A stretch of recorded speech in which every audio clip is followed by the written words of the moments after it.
Hi guys, good evening and welcome to Mufc Realist TV. I didn't know about you, but when I started coming on YouTube a couple of years back, it was to talk about football, tactics, win, lose or draw, invariably slate some players, slate a manager, and tell everybody what I would have done differently.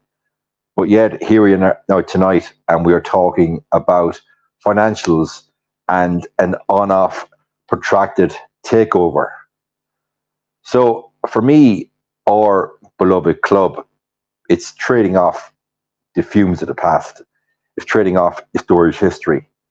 And it's become one of those, I don't know if you know them guys, those Latin telenovelas where there's more twists and turns and saga and drama than a plate of Italian spaghetti. The only difference is in this telenovela, it's minus the hot mojedos calientes. We're left with the vermin, the glazers, and we're left with Murta, Arnold, and now the rat himself, Ratcliffe, who is single-handedly aiding and abetting the longevity of the Glazer family in that club. Guys, for me, Joel and Abram are going nowhere in the short term. I know there's been a lot of reports saying that Jim will move to take over majority ownership in 2026. I don't believe that. I believe that's been put out there to quell the disquiet in the fan base. And unfortunately, my humble opinion is we are going to be with this Glazer-run, totalitarian-run club, which is run very badly, we'll all agree, for the foreseeable future. And we are in for many a winter of discontent. We're going to have Andy Tate on tonight, local man in Manchester. He's got ear to the ground. It's going to be very interested to hear what Andy says and to learn what people in Manchester are making of all this, because my perception and what people are saying in Manchester can be pulled apart. And of course, we've got Mick Ruby on as well, who, as you've heard on previous streams, is excellent at the financials, something that Andy and I don't have much interest in because we're football men. But we'll move on. Let's get on Mick and Andy and put us apart.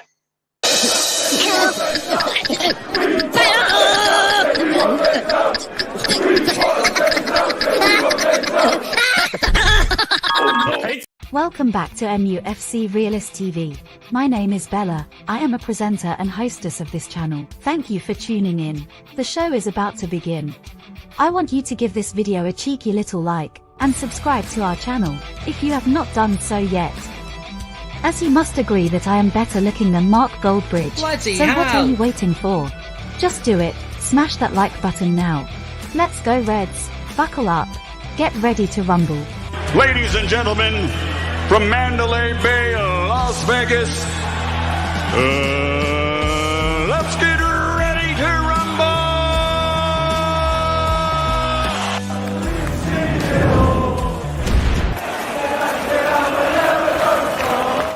And the fight continues, and we have in the blue corner, weighing 215 pounds of stones, Jay Daly just delivered the factual uppercut. And in the red corner, we have Andy Tate. I don't know how much Andy's weighing, but he looks like he's falling asleep. How you doing, Andy? How you doing, gentlemen? Welcome to the show. It is showtime. Gloves are off. Andy, how you doing, my friend? I'm okay, mate. Yeah, quiet day. Just the weather's coming in now, man. The UK's getting a bit of a storm, but I think the Northwest is shielded from it. So if you're going to give it, blow it down south. So quite happy. It's going to rain soon, but I'm nice and tucked up, doing what I do best. Chill. That's what you can do. Yeah, I'm wearing my beanie. Like, you know, it's the weather is getting nippy. 100%. It's getting colder. A lot of people coming down with flus at the moment. Some C words is flying around. Not the you know what I mean. We're not allowed to mention on YouTube algorithm, but you know the flu kind of that with the letter C. You know what I mean? Yeah. So that's weird. Yeah. It's coming back again. Yeah. not the ugly word, like, you know what I mean. C. Yeah. Like the glazers. Yeah. Counting. You mean, as Alan Sugar said one night on The Apprentice, there was this chick on The Apprentice one that I remember, and how the BBC producers didn't see it. He says to this woman that was really getting his nerves, he says, "You know what you are to me? You're nothing more than a see you next Tuesday. You're fired." And no one at the BBC copped what it was in the editing room.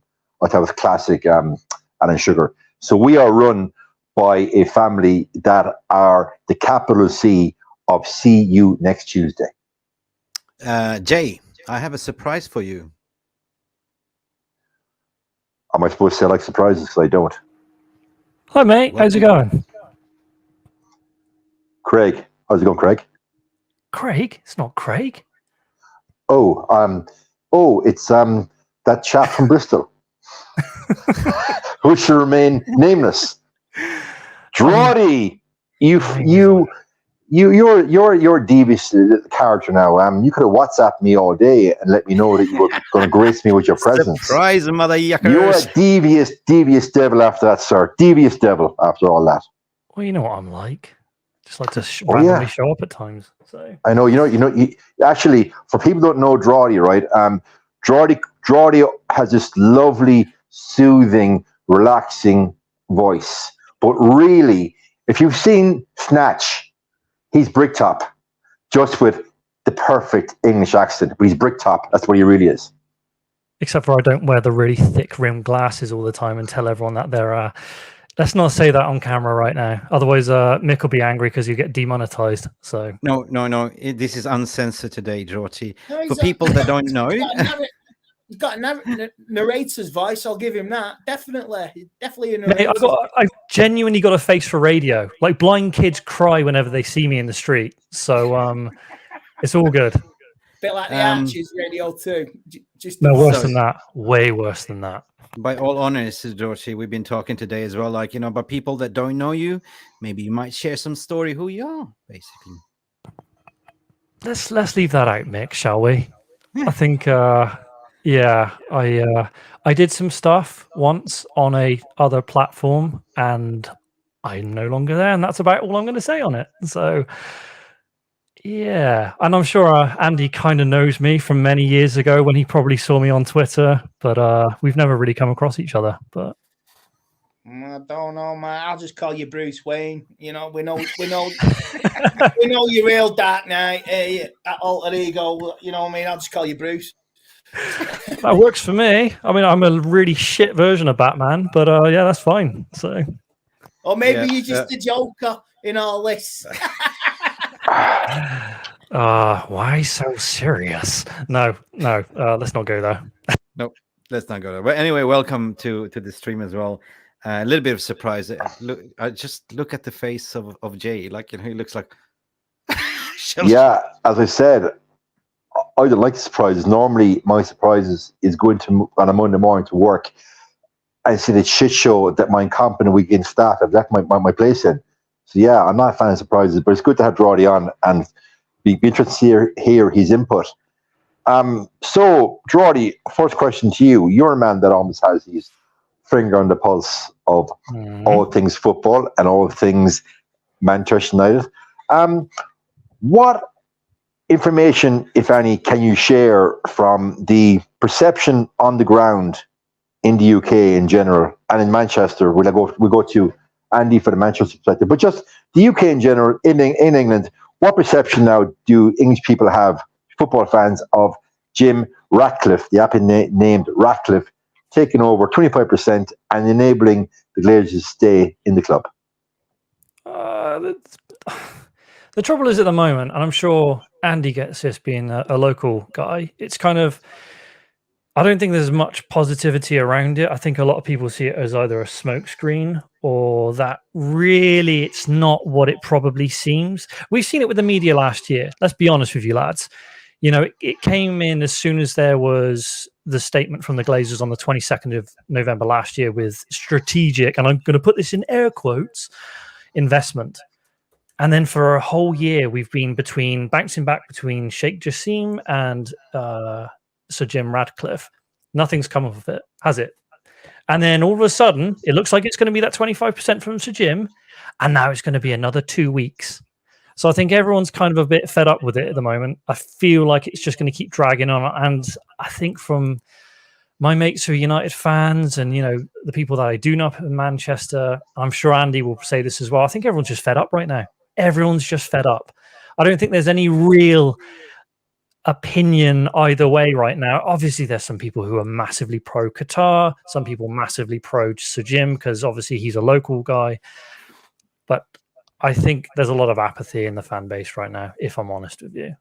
Yeah, it is, my friend. And the gravy train keeps rolling, Andy. We've been talking about the gravy train for a long time, and the stenographers of the British media that don't really want a foreign entity, but they keep forgetting that the British so-called born Manchester lad is actually not living in Britain. He's living in Nice, tax haven, trying to sort of get a foot in the door. If I'm not mistaken, he can come into the UK. I'm not sure the tax law, but if he comes into the UK more than X number of days per year, he can be done for tax in the UK. I'm not sure what the number is, but he has a. I think it is. Is that it? Yeah, it's X number of days. So Danish media are propagating this Manchester local boy myth, but the gentleman lives in France. So there you go. Make it that what you will. Yeah. Just want to welcome Jarvis as well. You came late as usual, Jarvis, but good to see you, my friend. How you doing, my friend? Yeah, hey up, everybody. I was just chilling in the background. I was waiting for I don't know, but it's good to be here. Good to see you guys. So many legends in the chat. So I liked your intro, Jay, and I think it's real talk, and I think we should continue the fight against the Glazers and Ratcliffe, because the only thing that matters for me at the moment is that we have the Qataris coming in, or at least a full ownership, and the 25% doesn't ring a good bell for me in my head. I think it's the worst thing that could happen, because it will give the lifeline for the Glazers for another 10 to 15 years, and I don't believe they have a gentleman's agreement, and that the Glazers will ever sell as long as they have money to keep this shenanigans going. Yeah, it's true. Well, Jarvis and Ben, everybody listening, what is the last animal to leave a sinking ship? What animal is the last to leave? The rats. And what animal best personifies the owners of this club? So these vermin will not leave the club until they have extrapolated every last cent they can from the club. And the fans need to get that into their heads. A lot of fans I see on Twitter, and they are already bowing at the Ratcliffe local boy table. Andy, you're from Manchester. True Manx in Manchester. What are they saying about this Ratcliffe thing? Are True Manx buying into this local boy bullshit? No, nobody's buying it. The word on the street, nobody's buying it. You might get someone or two who are for it, but local boy, I don't care. Failsworth, it's 5 minutes up the road. You go out my front door, straight across the main road. Oldham Road's there, and Failsworth's about 10 minutes up the road. So nobody's buying to this bullshit. Nobody's buying this local boy. I mean, yeah. Did you ever stand on a Stretford end? Jim Ratcliffe, did you see in the 70s, did you go on a Stretford end? My dad did. Did you? A local boy, then you moved to, I heard he moved to Yorkshire. He was selling programs at Hull City. I've heard that as well. So, he claims to be a Man United fan, local boy, but was you on a Stretford end every other Saturday in the 70s, early, mid-60s? Was you at Wembley in 1968? No, my dad was. My dad was there in 1963 when United won the FA Cup with Dennis Law, and he was 16 years old. My dad was there at Wembley in 1968. He was there in 1974 when United got relegated. He was there in 77 when we won the FA Cup. When we lost the FA Cup in 76 and 79. Was you there? I don't think you was, mate. Now, I know it's a different times. It was just the world as what we love back then. There was no technology. You know, he says he was at Barcelona in 99. So was half of Manchester that night. So was half of Manchester. So my dad doesn't want him.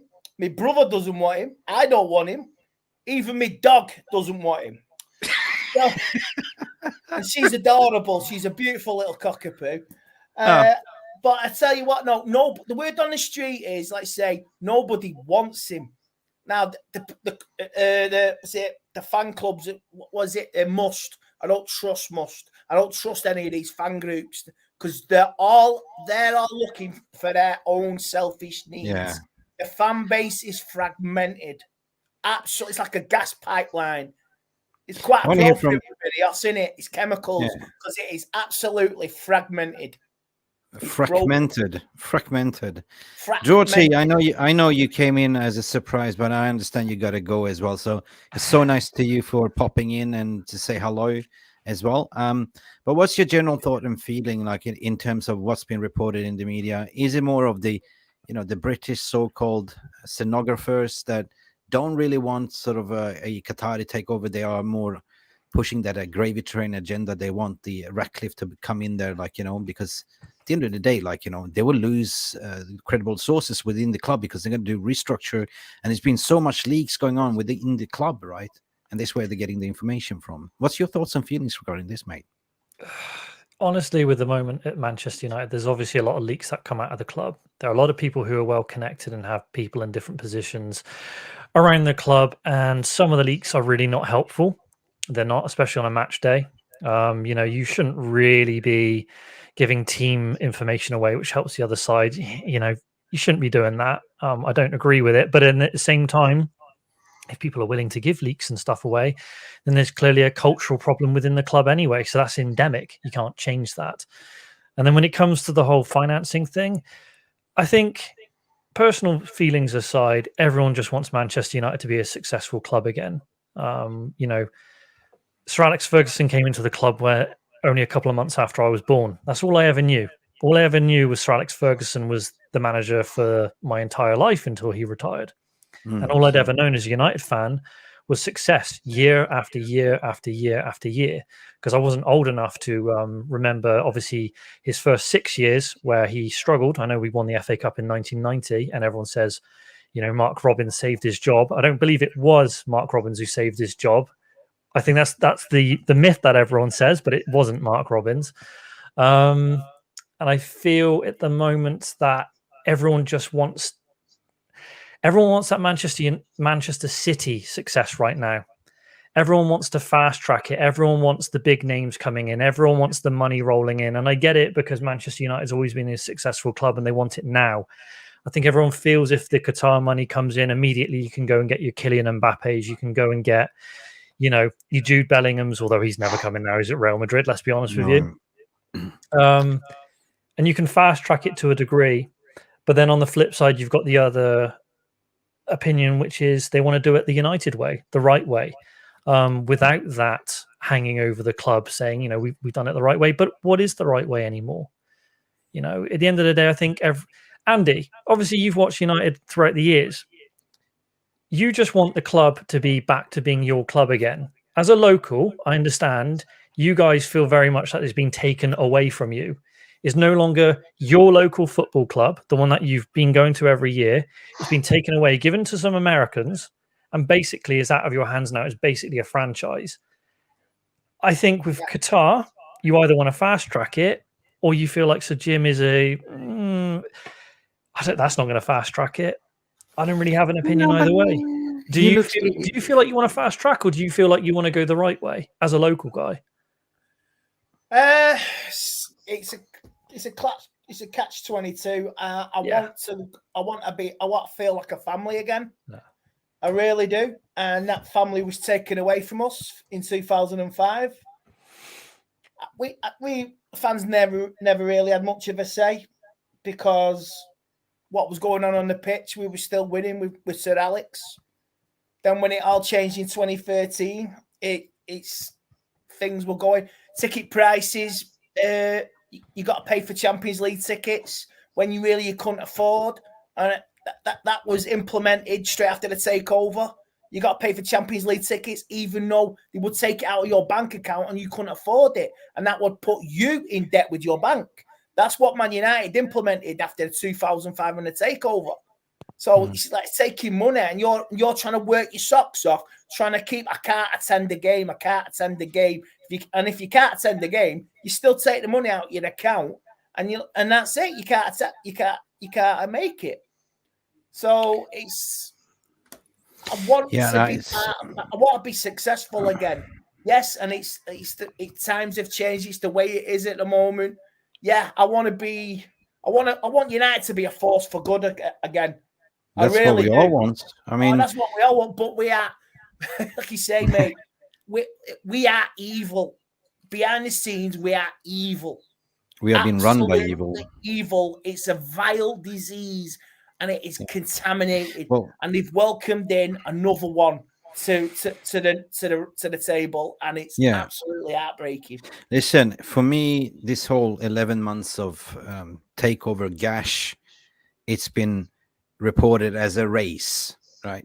And one thing that brings to my mind is another racehorse called Rock of Gibraltar. You know, if it wasn't for that horse, the Glazers would never have bought the club, if you remember, right?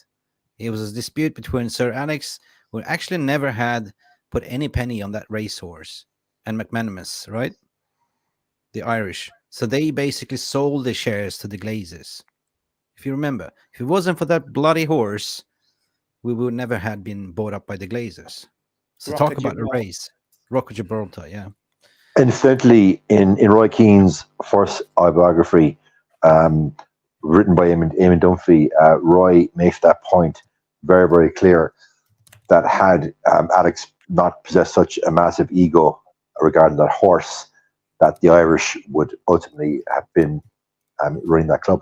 For how long, we'll never know. But so that was your, I suppose, your tipping point moment in the history of that club. Alex fighting up a horse sperm that he had no rights over. Yeah. Droti just messaged me. He's going off. Droti, thank you for coming, sir. It was a pleasure. Are you there? Okay. I was only going to... Can you hear me? I was only going to say hi to Jay, because I think the last time I spoke to you, Jay, you sent me a video on WhatsApp, and generally the videos Jay sends me are illuminating, put it that way. So you don't want to be sent the videos that Jay sends you sometimes, or maybe if you like those kind of things, you maybe want to. So, look, Drody, it's a certain eclectic taste that likes those videos, and you are one of those individuals. But I must say, it's been a pleasure to have your velvet tones on the show tonight. Thank you so much for coming on. I think it's been about a year since I've been on YouTube now, so probably more than a year. So welcome to Realist TV. First time. Good stuff. Take it easy. Take it easy, guys. Smash the like for Georgie, guys, and big up for you and speculators. Big man, big words, 100%. Without even saying any further ado, people to figure out where he's from. I'm not going to say it. You can all figure out. You can all do your research. We're not going to say it. Well, all we say is that man is a football YouTube legend that a lot of people may not know, but a football YouTube legend. They are from the very, very, very start. That's all we say. Yep. Good evening, Neil Risco. Let's move on. But thank you, Dorsey, for coming in as well. I got a really surprise message, like, Mr. Ruby. I didn't even send him. It was him. I was like, Droti. Good evening, Droti. Let's figure out. Because I was doing a stream earlier today, and he came in and started chatting. So I was like, all right, okay. So I invited him. And I said, well, let's surprise Jay a little bit. Yeah. Yeah. He never told me, obviously, because I was so surprised. Anyway. Surprise. There you go. I'll ring him after the show and have a proper chat with him. Right, guys, we'll move on. Jarvis, we've discussed the UK narrative on the takeover. Well, not takeover, the 25% investment. Well, it's not an investment, is it? Because the club is not going to spend money on infrastructure on Carrington. It's 25% going to the Glazer family. So we discussed the Manchester take, the UK take. What's the take in Sweden from Swedish fans? Are you for it? Are they against it? Or are they seeing what the real story is? Well, it depends who you ask, because I have been watching the the Scandinavian supporter clubs, the leaders of the Scandinavian supporter clubs, Norwegian supporter clubs, and most of them said at the moment that the news came out that they were popping the champagne. No state-owned Man United, and they were happy with the Ratcliffe coming in with 25%. But when you read the commentaries in the supporter clubs, it's divided. A lot of people wants the Glazers out, and a lot of people understand what's going on. But I feel it's about information, and when it comes to the supporter clubs, and that's the official view from Man United, they get Okay. perks from the club, they get tickets from the and stays and hotel deals and everything, so they won't speak bad about Man United, and that's the official truth. But underneath, just like Must and the rest of him in Manchester, all them Yeah. fan groups, the silence is deafening, absolute deafening, because the 58 reached out to him. I think they sent an email out listing why don't you stand together? And the silence was deafening. We don't want to rock the boat. We don't want to step out of line. We've got our little bit of the cake, and we're not going to do anything yet until we hear about what icing you're going to put on it. But listen, Must got bought off for some shitty, cheap coffee and a pile of custard creams. Didn't even get a good deal for themselves. And saying about the ship analogy, this ship has hit the iceberg. The hole is already in the hull. The ship is sinking. The ship is sinking. The club is in terminal decline. We've been sinking since 2013, mate. Yeah, agreed. I just started a poll basically for you guys to vote. How many would you accept the 25% of Sir Jim Ratcliffe ownership? Because to me, it doesn't really make sense. It's basically looking for a replacement of Ed Woodward. That's what it is. Just to replace Ed Woodward, right? Of course, with a little bit of I don't know how many voting powers, but I call this spade a spade. I call this bullshit, right? If you're an astute billionaire, why would you invest and throw in your money just to have a CEO position, to have some form of charge of a sporting operation? It doesn't make sense. You're a businessman. You're a shrewd businessman. And there's no way Glaze is going to sell to you with the 50%. I don't know. It just all smells a fish to me. And Bloomberg actually came out with some interesting stuff today as well. They've backtracked the story. Did you read that? Nope, Yeah. not heard anything. I saw it. Yeah. I'm just going to pull out from the screen. I'm going to share my article screen here in a second for okay. I'm going to allow this to take place. Basically, add to the stage, guys. I'm going to add this to the stage. Let's do this. Right. So basically, this is straight off my Twitter Blue account. It says Ineos to hold investor call as owner plans Manchester United bid, right? And this is David Hellier saying Jimmy Ratcliffe is to give a lender an update on Monday, right? If you click on that, of course, I cannot pay it to read it, but it says Ineos hold a credit update call on Monday, October 23rd. Jim Ratcliffe may end up with 25%. May end up. What happened to the he's going to take? He's the number one. He's leading the race. Right. Well, with that, could Ineos be actually looking at their own books? Can we afford it? Nothing has been done, my friend. Nothing. Whatever the British media has been reporting is an absolutely gravy train, and there are one by one backtracking right now because they went to jump the gun of Sky Sports, Fabrizio Romano, Mr. Tappin, transfer market that speaks to coaches, speaks to what do you call it? Scouts, agents. All of a sudden, who the fuck is going to give you information like this on a transfer stuff? Unless it's like deliberately planned for them to say we are out and stuff like that. It's gamemanship, man. It's gamemanship. Right. So it's been one snowball effect after another. And we on this channel, we called it. We called a spade a spade. We called it BS horse shit. Yeah, there's NDAs. You know for a fact now, because of what's happened now, the January transfer window is fucked already. Yeah.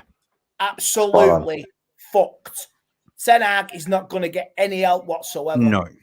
Even if Jim gets in, it's going to be another 6 to 8 weeks for the test. Was it Premier League test, owners test?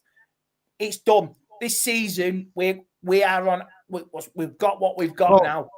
Sir Ratcliffe has not. I mean, Ineos, they haven't even gone through that process as of yet. They haven't gone through the directors and fitness test. Qatar has. Qatar has done everything. Is on the table, ready to go. Right. I just feel that this is another smokescreen in the gallery, right? I just feel there is something stinking in here, right? And I don't see us moving forward. I don't see us, this can drag, because this is $1 billion transaction deal. Like, it can take to 2 years, honest. Like, it's been going on for 11 months. So, Jarvis, what are you thinking? Yeah, today I was thinking actually that when I read all the latest reports, I believe maybe this can even drag out to the end of the season before we get a closure when it comes to the takeover deal. It will take forever. And because you got to remember, guys, there's no transfer deadline day when it comes to a takeover. It's business. It can take forever. And as Andy was mentioning, you have like 6 to 8 weeks or 100 days, as they were mentioning, I don't know, to clarify everything before they actually go in and do something with the club. So you talk about the January transfer window. I'm talking about the next summer's transfer window, what's going to happen, because it might take time. And 2 weeks, for me, I don't believe it. 3 more years of Harry Maguire. Fucking hell. No, but it was, I have an agenda. I fucking have an agenda. Journalists, if you're listening, you know who you are that's been spewing your bullshit on Twitter. Just apologize that you were wrong. Just apologize, because all of you went on that gravy training, smearing, painting out, we're going to get Paul Mitchell, we're going to get this, we're going to get that, only to now report that hold your horses. We said not so fast. We said that 3 days ago. Not so fast. He's not the preferred bidder. He's just basically bought himself a ticket to be attended to that board meeting, to be even in discussion, in contention, right? Qatar, on the other hand, they don't need to do PR. Why would they? They put the bid on the table. We're not going to increase them more. We feel like we are outbidding ourselves. Why would I outbid myself if I feel I'm the only serious bidder for 100%? Can I ask something? Is there anybody else out there, an unknown? Because I've heard that been put around today. Rumor speculations. There was even rumor speculations that he's going to go and buy Liverpool. That's how trash it is. Nigel Flynn with the super cut. Super chat. Super chat. That deserves something special, right? Doesn't it, Jarvis? Super chat, super chat, super chat. Super chat. And where's your whistle? Bloody hell. An Arsenal deflated balloon in season 23. Nigel Flynn coming in with a super chat with 10 euros. Big up, Nigel. Thank you so much for your contribution. It helps a lot. Ferguson sued PJ McManus for millions and ended up going to 2.5 million pounds. PJ McManus sold his shares shortly after that, destroyed the club in the end. This has been kept very quiet in the last 10 months. True. But can we discuss a very sensitive topic here? I think that's a great super chat, Mick. I think. Well done, Nigel. It's a great chat. Okay, so we've all gone through the Ferguson era. I think it's important to park what Ferguson achieved on the pitch to the legacy that he left off the pitch. We're not disputing that he's probably the greatest British manager of all time. But he had a massive, massive, massive ego. You've all seen the Beckham documentary by now. Beckham did not want to transfer. He was sending Beckham to Barcelona. He wouldn't even speak to Beckham. Beckham couldn't get Ferguson on the phone. And he referred to Ferguson, his second father, at the club since he was a child. Couldn't get him on the phone, and we're saying to Barcelona. And Beckham was like, "Well, you're going to send me to Madrid." Roy Keane, we all know how badly Roy Keane was treated by Ferguson. Van Nistelrooy, Jaap Stam. This goes on and on and on. That's just the players, gentlemen. then Ferguson gave that prophetic speech in 2013. Your job now is back your manager. The manager that he put in place that had won nothing as a manager, nothing as a player, and meanwhile, Jose Mourinho was twerking for the job all that summer. So I think a lot of fans do not want to discuss Ferguson and his real legacy. Also, since 2013, Ferguson has been at all the games. His silence on the Glazers, gentlemen, has been deafening. Glazers are backed by Ferguson. I don't think fans want to hear that, but Ferguson backed the Glazers because Ferguson is on the Glazer payroll. And fans don't want to hear that. That's a fact. So fans are going to probably come at me now on Twitter. Oh, the man's wife just died. Yeah, it's a tragedy. Your wife died. Fair enough. Blah, blah, blah. For the last 20 years, Alex, you've been back on the Glazers. You've been very silent, and the club has been run into the ground. You kept your mouth shut, mate. So for me, part his football achievements and part his real legacy. His real legacy is shrouded in the Glazers. Discuss. Listen, this is breaking my heart to say. A legend. Really love him for everything, all the memories. But you mentioned something with the horse and everything. Everything seems to be like greed and money at the end of the day.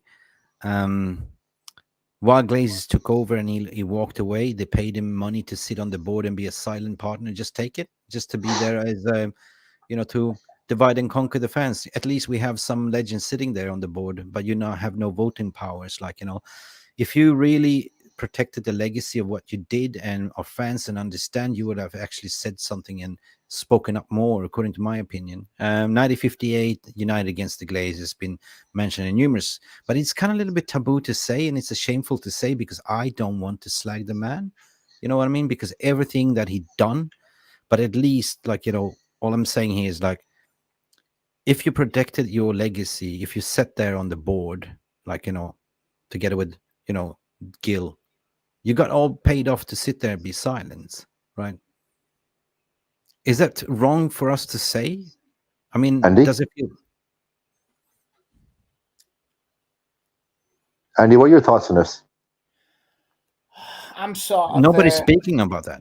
I'm sort of caught between a rock and a hard place because I love Alex Ferguson and I grew up with him. I mean, just before he came, it was Ron Atkinson for me, and we had an FA Cup here and there.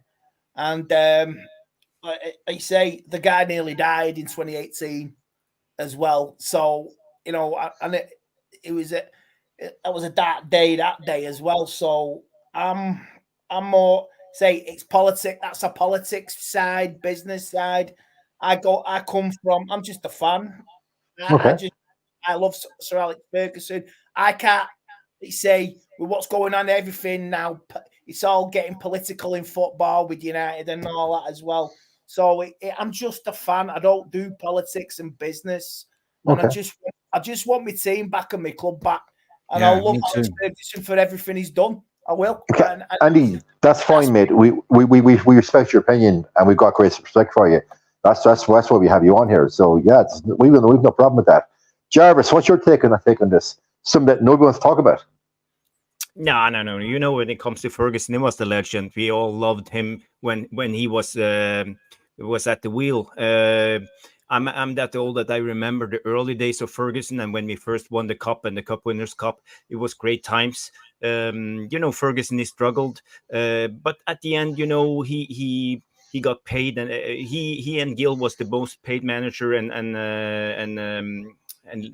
football club leader at that time, because the Glazers paid them. So it's just the way it is.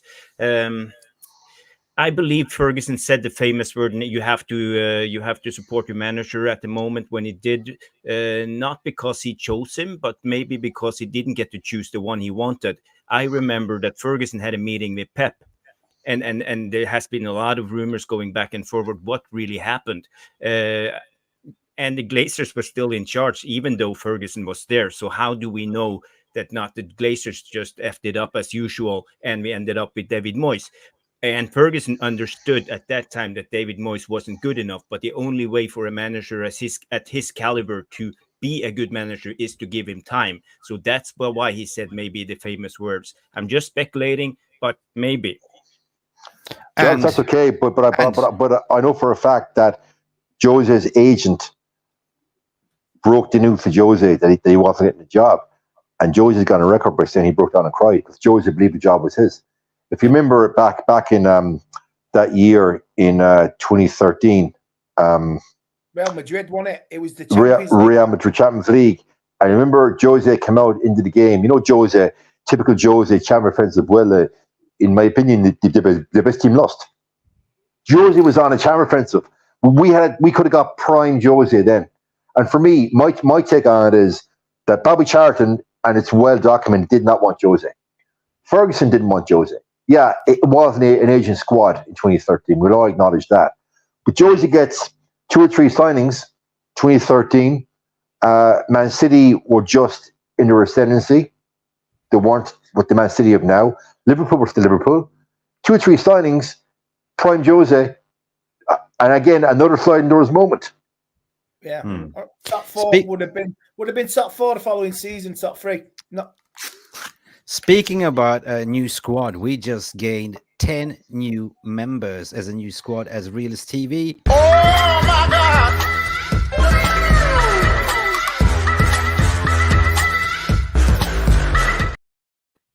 Mark, we just got 10 new memberships gifted by Angie. Angie, you're our legend that never stops giving. Thank you so much. Mark, you've been monitoring the chat. Who just became a member? And big up to Angie. Everyone, smash a like, give a lots of love for our own Angie, the gifted 10 memberships. Popped up yet, to be fair, Mick. They haven't. No, actually, I haven't seen anyone become a member yet. So really, hopefully, you have to accept them, right? You have to accept them. Yeah, no, it's all good. It's all good. Thank you again for your donation, Angie. I mean, there's no words how I can. Yeah, we have new members: Kevin Murphy, Andrew Pitts. We have Brian Govender, Rondon Frost. We have Manic, Job, Edward Reed, Steve Jones, Craig McNally, Deja 300. So all of you can thank Angie in the chat because you are now officially members of MUFC Realist TV. You're playing for the first team now. Glazers out, Bankers out. Big up to you. Mark, you want to stay on board or do you want to keep in the background? Up to you, my friend. You're welcome to stay. Oh, he disappeared. He doesn't want to be on camera. In the shadows. In the shadows. Yeah, big up, Angie. Like the Predator. All right. So for me, it's a sad thing to discuss it, but it's something that it needs to be addressed, cannot be swept under the carpet. Moving forward from here, I don't see this takeover shaping its toll to be like 25% Ratcliffe. Like his bid doesn't make sense. It's too complicated. It's they were reporting like in media that they're going to vote on it on 25th on Thursday, which now they're not going to do. How do you know they're not going to do though? This could be another smoke screen. I said this to me mate. It's been reported it's not going to be voted on, but who's to say you can't have a Zoom call and vote on it? Yeah, he's got to have approval regarding the 25%. Who's to say it won't go ahead secretly? This is why you don't trust them. No, exactly what we were reporting, Nigel Flynn. Thank you for your contribution. But if you back to tape, I think it was 10 minutes ago, I pulled up an article to say that Ineos they need to seek approval for the 25%. And it's all fishy to me because you went in on 69%. That bid was dead out of the water. Was reported and now was restructuring 25. I think this guy, personally think his guy is out. I think he's out. This doesn't add up to me, and I've been following this for 11 months. But I feel deep inside that this ain't gonna happen, right? Rush Maino gifted. Oh my God! Thank you, Rush Maino, coming in raw, gifting. Now we have 30 new squad members, guys. Rush Maino. Thank you. Anyway, big up, and everyone. you, Rush. Thank Rushmano for Rushy. Thank you so much, my friend. Listen, guys, I want to hear from you. Let's keep it short and sweet today. This is all about your show, guys. So yeah, I'm just hosting the show. You know, genuinely feeling like, do you feel that this 25% is serious bid enough? Like, if you are like, a Qatari, you kind of feel like, hang on a second, we are bidding against ourselves. Like, we are the only one that's going 100%. Why the hell will we increase more and more and more? If this guy is coming in with 25%, it doesn't make sense for me to come in and overbid myself, right? There's no logic in that. Just putting it out there. Yeah, I think I don't know what to believe, because the mainstream media, on every topic, be it sport, politics, whatever it is, I take with a pinch of salt anyway. I think you got to draw your own conclusions. And Mick, you said many, many times that this story shall be broken by the New York Times Stock Exchange and/or Reuters. It's not going to be some hack writing for the Athletic or the Sun, the Daily Mail, the Guardian is going to break the story.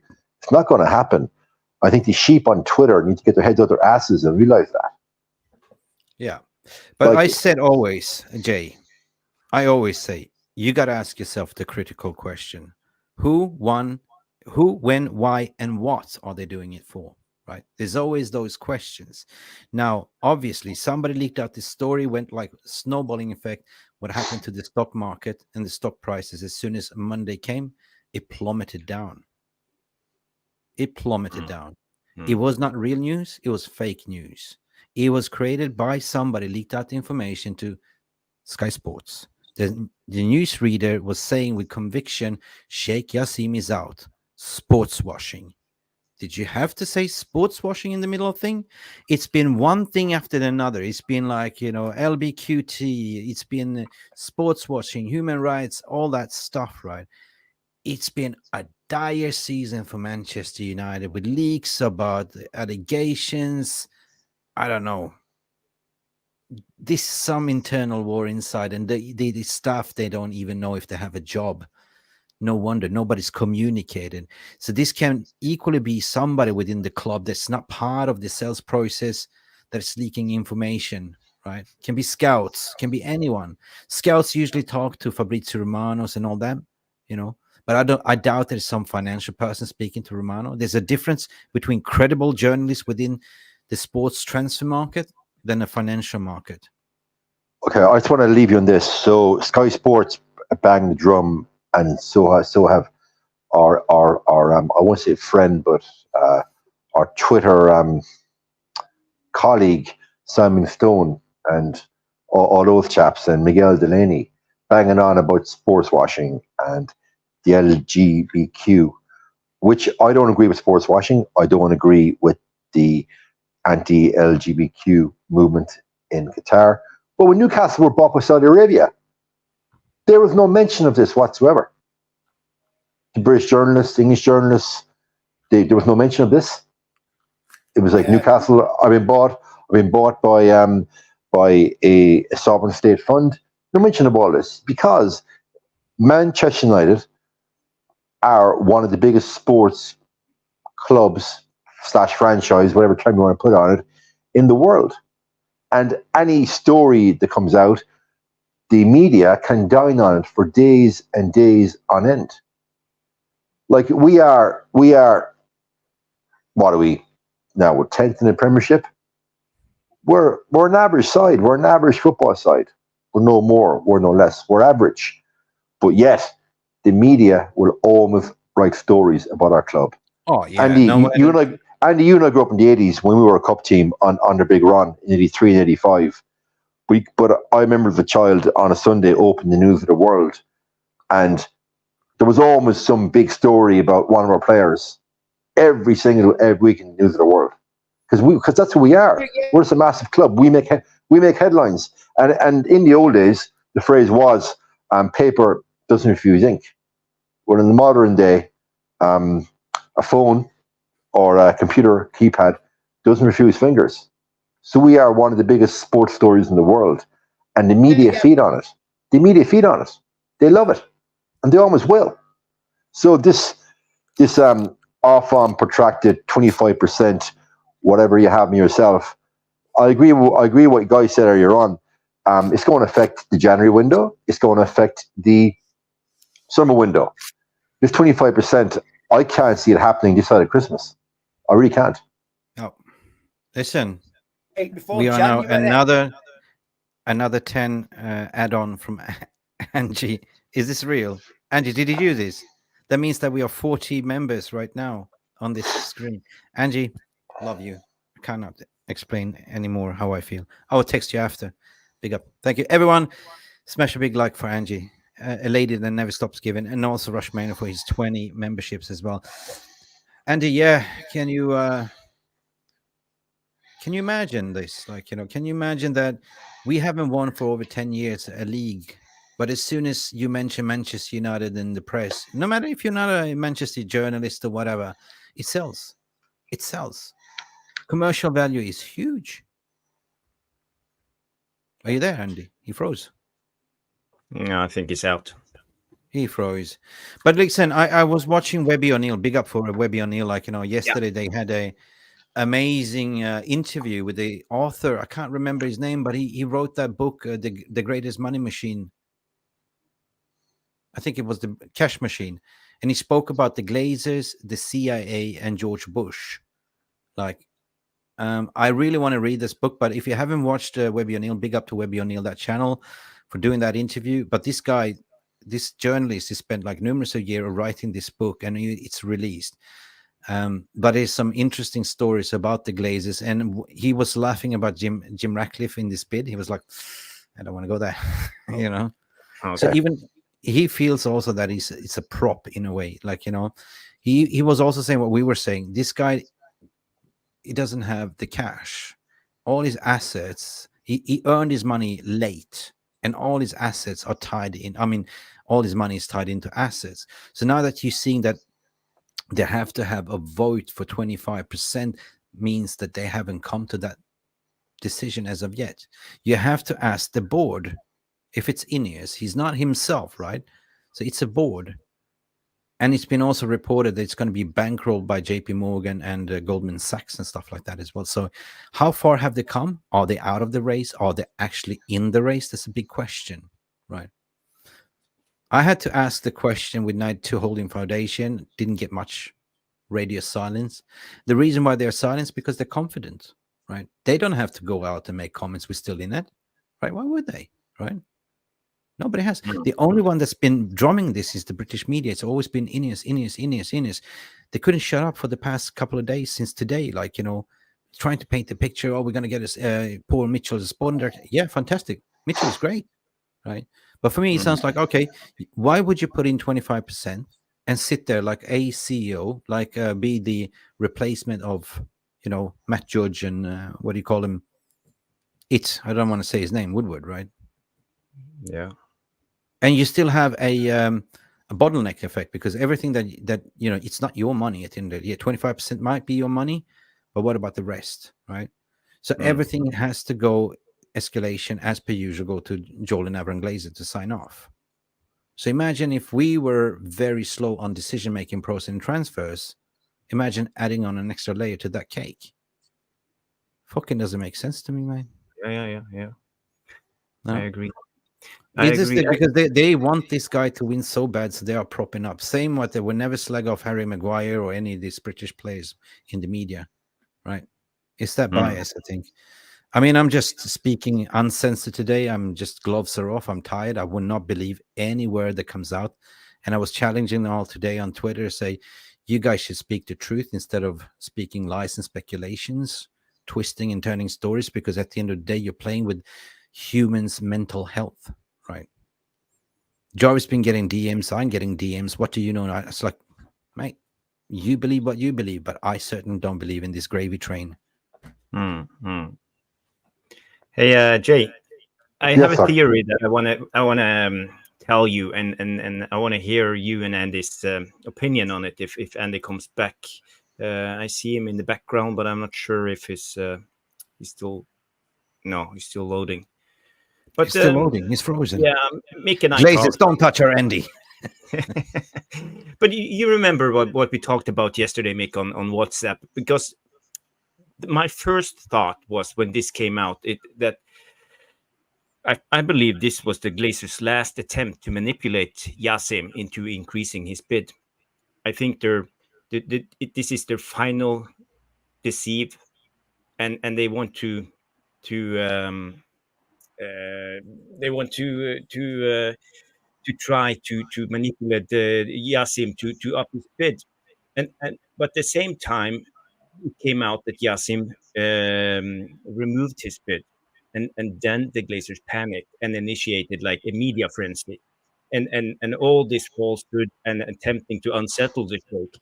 But however, the Qataris, they are playing a calculated game, and they are recognizing that they're not mugs, man. They trying are. to up their bluff. It's like a poker game when the Glazers are trying to.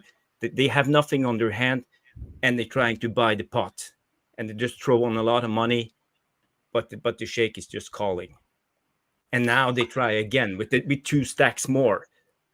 It's like a high stake poker game in a way. It's just my theory, but how do you? No, Jarvis, that is a fantastic analogy. A high stakes poker game worth multi-billions of pounds or dollars, whatever currency, euros you want to go in. That's what it is. Qatar have come to the table. They've given their bid. The Glazers are playing hardball. They want more because they're obviously extremely selfish. And I think, are they trying to ask Qatar to bid more, or are Qatar thinking, hang on a second, we can buy Spurs, we can buy Villa, we can buy Liverpool, God forbid, in the summer, and be done with all this bullshit in the media with United. They come in next summer and they bid for Liverpool or Villa. They become a powerhouse. So if I'm the Qataris, I wash my hand of this. I come in, I buy another club, and I rub the Glazers' noses in it. That's what I would do. Because Qatar cannot have egg in their face and be the laughing stock of the Arab world. They can't. They have to save face. But going back into United with even another $500 million, that's not saving face in the Arab world. That's them succumbing to the American capitalists. And they're not going to do that, in my estimation. They go after another club. No, they're not. That's my analysis. I worked 10 years in the region and with those high rollers as well in consultancy and change management. They're not mugs, I'm telling you. They're very smart in what they're doing.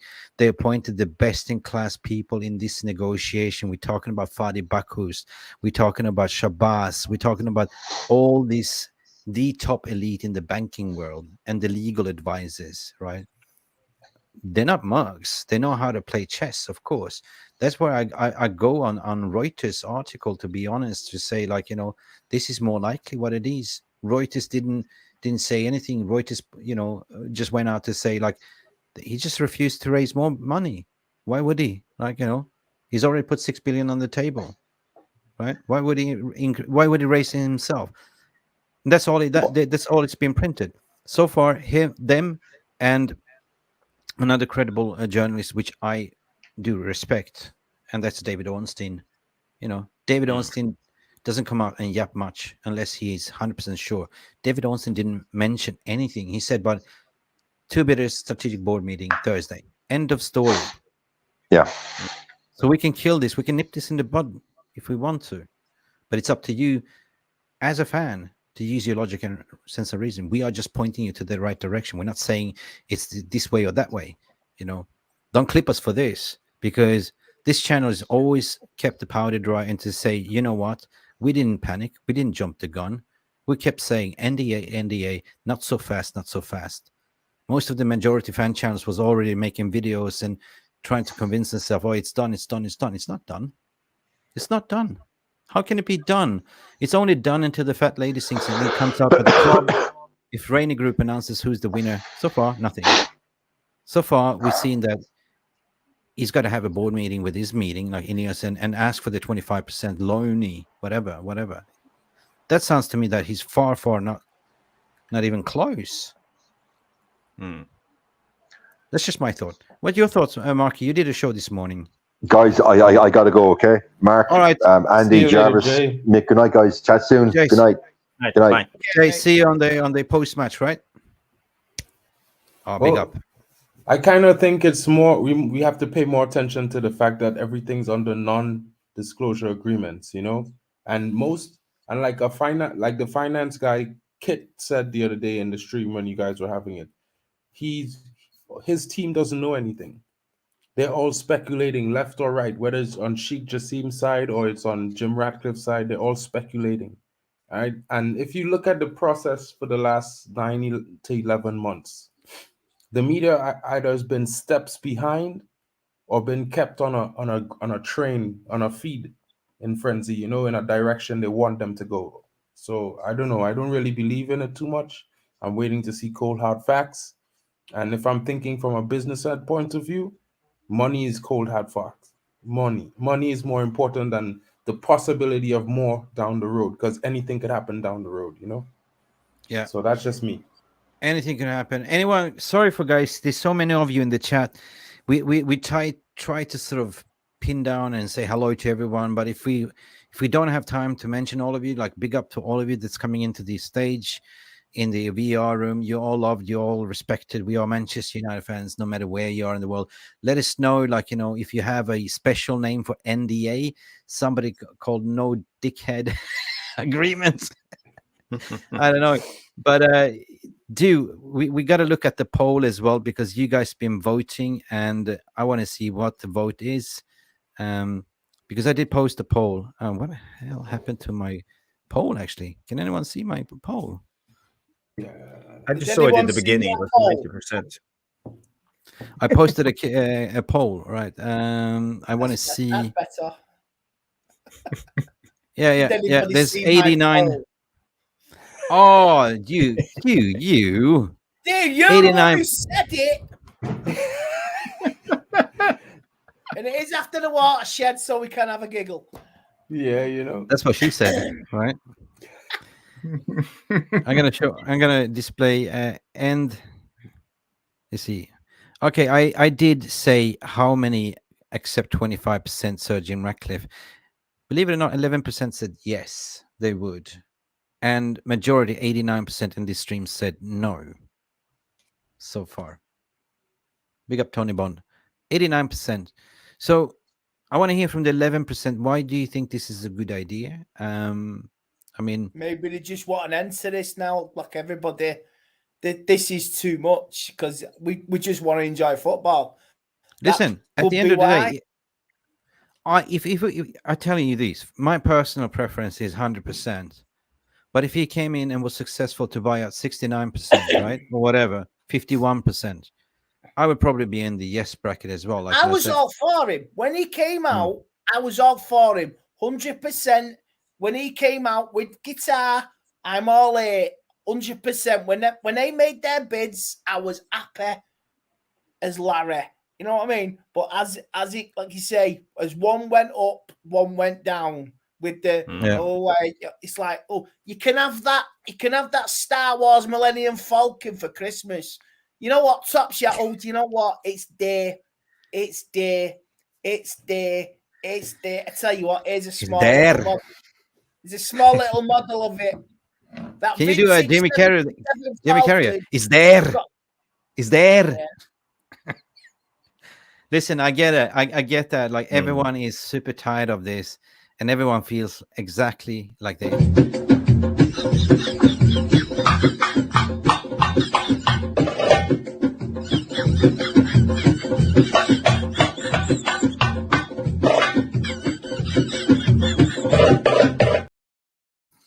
And I promise that's not me. That's how the Glazers make their eggs in the morning in Florida. Because they haven't a fucking clue how to fucking do anything in the kitchen. There's only the woman, Darcy, who knows how to cook. The rest of them, they He couldn't make a choice between tea and coffee and a croissant. Yeah. And everyone glazes is sponsored by Manscaped, right? Fucking hell. Fucking hell, I'm he sorry. needs it. Fucking Greaseball 2000. He's still on yeah. Brill Cream from 1997. Probably got Brill David Cream. Beckham's Brill Cream. Fucking bought it off eBay. He's still a But anyway, grease. guys, we kept forgetting we're playing football on the weekend, and tomorrow we're going to do the preview for the footballing. But yeah, it's been so much going on off the pitch, and we almost forgot about the heroes, the player of the weekend. Rasmus Højlund scored a beautiful goal, but he was targeted, kicked in the back, motherfucker yuckers. Sorry. Bruno Fernandes was on fire. Rashford scored. Typical, like, when you're not playing for your club, you play for England, you go and score. Hopefully things will turn around, guys. I haven't been following the international much, but Mark, what's been going on? Who's been on fire? Who do you reckon? Bruno. It's been a lot of reports, leaks, injuries here and there. I know. Yeah, Bruno has been doing really well. You know what I mean? He always does well. Dalot had a great game. He scored a goal, had an assist. Same with Bruno. Bruno's 2 goals, 2 assists, 2 games. It's been going well for most of the United players. Casemiro and them had a decent. Amrabat has been reported to be possibly injured. They don't know for sure. He has not played for Morocco. Casemiro as well. Casemiro played yesterday, actually. So he was injured, but he played against Uruguay in 90 minutes. So he's back on the ball. And I mean, guys, forget we got Kobe Mainoo back. The manager was keen on him since preseason, and he kept him from the game against Barnsley to rest him. So he's probably going to be up again. And then there's other players. Regulon is back, so we're going to get wrong pegs and wrong holes again. You know what I mean? A real left back is back in action, so you get to see somebody in the midfield. Like, I'm looking forward to seeing a young midfield, to be fair. Can you do it on a cold night in Yorkshire on a Saturday? Yeah, you can. Just want to respond to Rondo. If you came in late, Jay Daly have to leave. He's got to get up early in the morning for work, so he stayed as long as he could. For 1 hour, he looked like he was turning into a pumpkin, getting sleepy. So Jay wakes up at 6 a.m. in the morning. Personal trainer, works in a hotel and everything else. Mr. Olympia, Mr. Champion in bodybuilding. The testicular fortitude. I need to go over to Ireland. I've been told on good authority I'll be treated like a rock star. Yeah, he's going to train you. Mobbed in Ireland. Yeah. Drink a Guinness. Andy, drink a Guinness. Here's a cup of tea. Guinness. Shite. Drink. That's the only training? Is that the only training you're going to do? have a crack, have a laugh, have a Guinness. Oh, yeah. My sister-in-law went over for a wedding a couple of years ago, and I got a phone call from Ireland, and everybody wanted to hear me on the phone at the wedding reception. Mad. Absolutely mad. Lillis United says, Mattis, what do you say, Lillis? Casemiro isn't injured, played last night. Madison? Casemiro? Okay, that's good. Mm-hmm. That's good. There was also a report regarding Amrabat, precaution that took him off. He didn't play. Don't need to play. We see. We did a podcast this afternoon regarding Malacia. Looks like a nine months long-term injury, something with his knee. Jeez. Yeah, he had surgery on the knee. They were trying to use pain injections and stuff like that, and physiotherapy, but it couldn't work. So they did surgery, which is a positive. He's already had the surgery a week now. This is the same medical department who let the Argy Bargy play for free for a couple of months, come back and he's out again. Mm-hmm. Honest to God. Big up to here, United fan. Insider United. That's another account that is being threatened for suspension on Twitter, because they suspect that this is some insider from United leaking all this information, because this account has been spot on every time, leaking out stuff. So basically, what's the name of this account? Inside United. Insider United. Yeah, it's been the Manchester United are investigating where the leaks is coming from, and this somebody they suspect is a United insider that works within the club. So they've been spot on leaking out the who's going to start everything, like, everyone knows. There's got to be somebody from inside. Hey, Mick, I have a question I want to ask Andy while he's still here. It's about the yesterday was on Twitter a rumor from the Express that the reality is that Sir Jim Ineos bid will start on 25%, but they will look to increase it over the next 5 to 10 years, depending on what the Glazers decide to do with the asset. And it made me think, at the moment, Sir Jim Ratcliffe is 71 years old. If it takes 10 years, he will be 81 years, and he might even not be alive when it comes to the time when he gets to own 100% of the club. And Jarvis, yes, there is something called Viagra. yeah, I don't know. I never heard about it. But my question is, he has two sons, Jim Ratcliffe, two sons, and it's George and Samuel, and he have a daughter too. They might be the owners of Man United in 10 years' time. And we have lived through nepotism in this club from the owner side once more before, because Malcolm Glazer was the original Glazer who owned us, and all his children took over. Can we just live through this one more time, and it will go 20 years? Hell no. No, it might happen. No. It's on Burn the it down. table at the moment. Burn it down. Burn Guys, it down. Man United went 26 years without winning a league title. 26 years from 67 to 93. We are already at 10 fucking years. It could be 26. We could not, like I say, I said this, you might win a cup here and there, but you will never compete for the big guns. Man City, Liverpool will surpass our 20 record. Believe me, City are only 6-7 off. Liverpool are 1 off. Just for the record, guys, for the record, I have no problem of Ineos or Ratcliffe buying us, but not on 25%. Not to keep the Glazers on, because this stands for everything that we've been fighting for 18 years. How can you accept that to say, yeah, like I'll take that, yeah, because I only want to watch football, right? I don't care, right? That's fine. Get us a Paul Mitchell in, establish a better recruitment part, but the problem is still the same, right? Where's the money coming from, Big Lebowski? Where's it going to get the rest of the money to sort of invest in the infrastructure? Carrington, we are a decade behind, the latest and greatest. I just don't see this. He's going to have trouble. He owns 2 other football teams. And just suppose, I've heard how is it going to pass? Nice getting the Champions League. Question. We get in the Champions League next year. Someone's going to drop out. You can't have 2 teams in the Champions League you own. Sorry for me. Yeah. I'm going to ask a question for all of you. How is he going to pass the director's fitness and ownership test? If he already owns Nice and other clubs and stuff like that, they're going to surely pass the directors of fitness and owner test, and you got to show that you have no other involvement in Nice whatsoever. If they finish second and we finish 4th, we are not allowed to play Champions League currently. How's that going to work? Question mark. Unless he sells Nice, that's all I can think of. If he's gonna, like say, would you sell Nice to get the capital to get it to up your investment in Manchester United and sell what's the other team? Is a Switzerland one, innit? You sell them teams. Maybe they did a swap deal. Maybe he did a swap deal. Like I swap you get Nice, Glazer, you get Nice, and I take Manchester United. Fuck off. No, I'm sorry, guys, for being raw, for swearing at this late midnight hour. I'm never swear, but I can swear. But for me, I just want to make it crystal clear. I look at the both bidders. I don't care who buys this, as long as the debt is cleared, as long as we get new infrastructure, we get new people that understands football.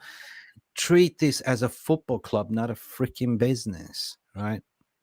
And no dividends, please, and no more loans, because we were an iconic club that were like great. We were winning things. We were profitable until the Glazers just came in and just took everything out of it. We know this story. Now we are in a financial situation. If you've seen the books, our debt is over $1 billion right now. £1 billion is a dollars. We own on the transfer market pounds. On the transfer market, we bought everything on credit card. by overdraft to Bank of America, not the money that we generate through operations, because that's been going into the glazers' pocket, right? The football operation money should be circulated within the club according to FFP rules as well. That's been taken out, right? So rest assured, if you have another businessman that's come in there, you're just not going to invest 25% without having any expectation of return on investment. You're just going to not going to throw away 1.5 billion. Does not make sense. Unless you want to have full control of the club. And what is it to say that this new technology, what everyone is talking about, they're going to install small body cams so you can actually be Bruno Fernandes for one game and pay money for it?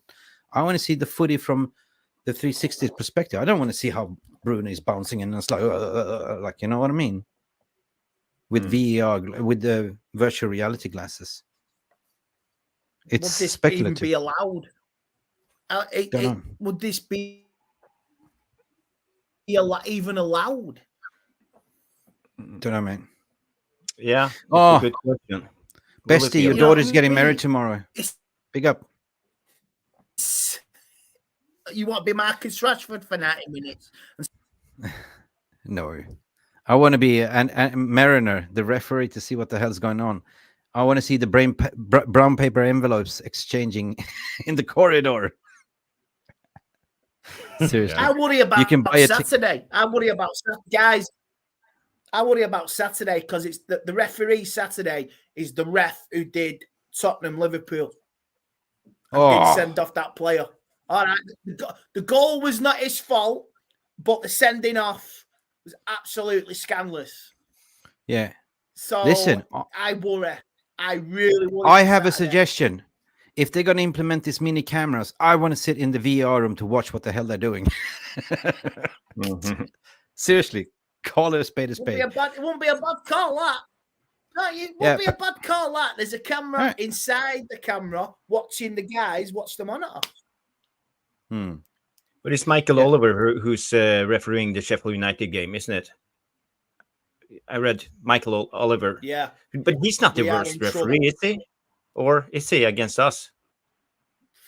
Yeah, but Nigel Flynn here, he said that's what probably they have a meeting, but if they say they're going to absorb the debt, you cannot just absorb the debt without even having a board discussion about it. You speak to the lenders and creditors because they are bankrolled as well by Morgan and Sachs and JP Morgan as two major banks of Ineos. You know what I mean? So how much interest would United have been presently? Surely 1.5 billion does not even touches the size of paying back the debt and interest. That's the thing.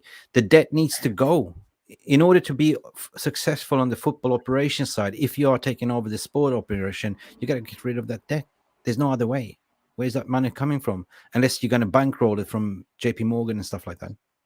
Unless you're going to frack the hell out of Carrington. Yeah, that's what we're discussing because they own the fracking rights, like PED.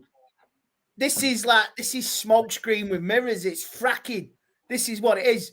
There is natural gases around there. You've shown it. It's there. You put it on this channel, Mick. It's there to see. It's in the open public. Yeah, there is natural gases around Carrington, Old Trafford, and it's called PEDL 197, if I remember right, and that is owned the fracking right, and the assets is owned by Ineos. It's all around Greater Manchester area. They did some fracking already in Hume, I think it was a couple of years ago. There was some major disasters as well, like complaints. It's forbidden, but if you own that fracking rights and if you purchase the land bank assets and area, maybe you have showcases to the glazers to say, look, there's, I'll let you in on this deal if we get fracking. There's billions to be made. There's potential they could do that, right? I'll let you stay here. We knock down Carrington. No, knock down the iconic stadium and build it somewhere else, and we just frack the hell out of that area. Yeah, it suits Jim Ratcliffe and the Glazers to the ground, doesn't it? Because they're full of gas anyway. They haven't all they do is spout shit. Congratulations, Bestie, for your daughter's wedding tomorrow, by the way. George Bestie's daughter's getting married. Big up to you, mate. Congratulations. Who owns most of the shares of their siblings? I think it's Joel, or is it Avram? I can't remember. No, it's Darcy. Darcy owns the most. Darcy owns the most. 18.2 or something. So, yeah. Biggest shareholder. Yeah. Anyway, lads, it's been a fantastic show. Gloves are off. This was uncensored. We got to talk football tomorrow. Finally, no more of this takeover stuff. Let us just be cool and composed. Don't believe what comes out in the mainstream media. They're just mainstream. They're getting paid. Some people are getting paid by the club to spread the propaganda. Some, we know who they are, and just feel sorry that don't fall for it. That's it. Mm-hmm. Don't fall for it. We've seen it. We've seen it for the past 11 months. We learned something about this, and the learning curve that everyone now understands what a financial market is, how much the stock is, and stuff like that is, something that everyone learned. But everyone learned also that these so-called credible journalists are not really credible or loyal to you fans, right? They are loyal to the gravy train, and you are the loyal ones to themselves. Or themselves, They have But you are the one. They have You no are the one. loyalty to their family either. Yeah, no. I But you are the one past as. them.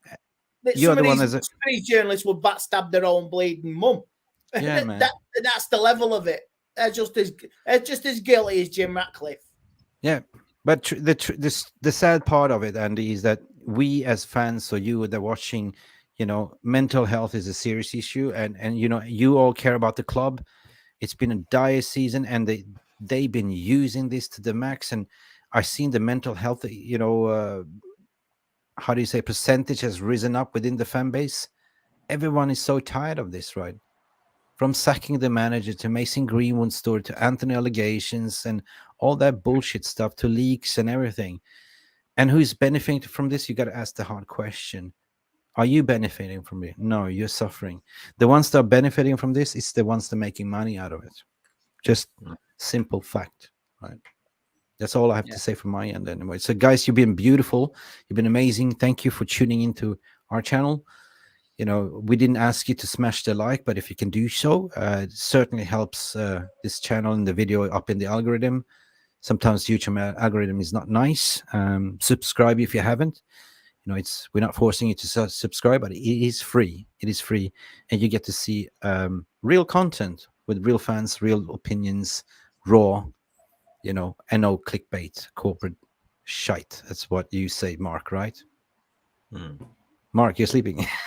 No. I'm reading the chat. Sorry, I was just getting into making sure the guys are kept up so you guys could keep interacting with them. How it is. But yeah, I agree with you, and I think the only thing the fans and everybody could focus on right now is the fact that we all should stay united. We want Glazers out, full sale only. I mean, if anything, we could deal with that in the aftermath. But for now, the non-disclosure agreements are in place. So my approach is everything everyone's saying, whether it's for Sheik Jassim or for Ineos, it's all assumptions, right? Yeah. So, yeah, let's focus on football. I can't wait to see what's going on Saturday. Oh, football. I want to see Andy come in and rant about a good victory and maybe one or two guys playing shit, but we score a couple goals and win the game.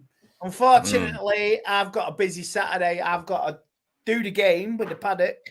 Then I'm going straight to work. So I will. My head won't touch the pillow till 6 a.m. So yeah. Well, we get to see here. From 7 in the evening till 6 in the morning, I'm a busy boy. I'm a work. But if United win, it gets you through the night. And if United lose, it's a long night. And your missus Andy, you come home. Andy, it's time to go to the third shift now. Oh, no, my old chat. I'm sorry, guys. Sleep. That was respect, Andy. It's good. Respect, working man. That's good. I think I'm the only YouTuber that actually has a proper daytime, proper job. You know what I mean? Oh, you do as well, Jarvis. Yeah. Why you think I'm always late? Too much to do. I work full time. I work full time. Thing, Jarvis. Listen, I work full time. Yeah, I have I'm in the sim bin. I'm in the black books of my wife, and I run a full time YouTube channel. It's the hour has. Yeah, we know what Scandinavia does best. Wow. IKEA. That's what comes best. Yeah. Listen, guys, if you want to join, another thing, like, our community is amazing. Our community is all pure passionate Reds, patriot Reds. No negativity in our chats. As you can see, there's no toxic environments. If you do want to continue this chat, please join our Telegram community chat. I've updated here. This is the link that you can see. You can also see in the video description. But also, if you scan this QR code that's there on the up next to Bella, it says Telegram. So now you cannot scan it anyway. But if you can scan it later on, that takes you straight to the Telegram chat, and you probably have to download Telegram. But it's an amazing app, amazing people. You find myself there, Jarvis there, Mark is there. Unfortunately, Andy's not there, but yeah, he's a little bit of a mystery, man. And before we go, I want to say, everybody, after the show, you can go into the non-live comments and leave your comments and have I'm you there say now. about the thing. Oh, yeah. excellent. Join And group. you can go into the non-live comments after the show and have your say. I always read all the comments and try to leave comments and talk about what you guys are talking about. So feel free to go to the non-live comments and leave a mark. Yeah. And also we left, you can retweet the show as well. Like you can see in the Q&A in the chat section, give us a little bit of a cheeky retweet and spread the video, spread the word. That's what you can do as a community. But anyway, beautiful people, be nice to each other on the socials. Don't, be united, and I know it's been hard. We've been divided and conquered, but if we can unite, glazers out, bankers out, no to the rats, full sail only. Guys, have a good evening. Andy, have a good evening too. He's frozen. Yep. He's not frozen. He's frozen. He's out. He's not frozen. He's there. All right. Bella. Thanks for joining us, everyone, in the VR room. Have a good night. Mufc Realist TV, we're out. You are tomorrow, Mark. Catch Mark in the morning live show. If you are doing anything in the morning, are you? Of course, I gotta give the guys some news. You know what I mean? Gotta talk about how the United women's team was robbed tonight against PSG. It's a disgrace to the refereeing world. Okay, you can catch. What score was it? It was 3-1, but they Andy. If you see the game, bro, I'll have a look in a bit. You would be tripping out, having a mare right now, because you would be disappointing in a referee, a female referee refereeing a game. Oh, and she can't even ref it fairly. It's insane. Did you scan the barcode, mate? I did, but it said download may be harmful. So I'm like, whoa. No, it's not harmful. Okay. I just scanned this QR code. This is the latest as well. I checked it earlier. It's working. That's not a problem, guys. If you do have a problem, I will pin it to the chat as well, so you can guys, join it. I'll pin it to this chat. But anyway, thank you for coming in tonight. It's been amazing. Fire. Gloves off. Hour and 20 minutes. You've been amazing. It's been over 200-300 in the chat room. Do give us a cheeky little like, and it's time for Bella to say goodnight. Peace, love, glazes out, bankers out, and Bella in. Good night, people. Ciao. I hope you enjoyed this video. Please give it a thumbs up by smashing that like button. Subscribe if you have not done so yet. If you want to take it to the next level, you can always show your appreciation to sponsor our channel by clicking below the video title, where you will see the heart icon with the text saying, thanks. Or you could buy me a cheeky little coffee by scanning this barcode, or visit this link to buy me a virtual coffee. Thank you for watching. I hope you enjoyed this content.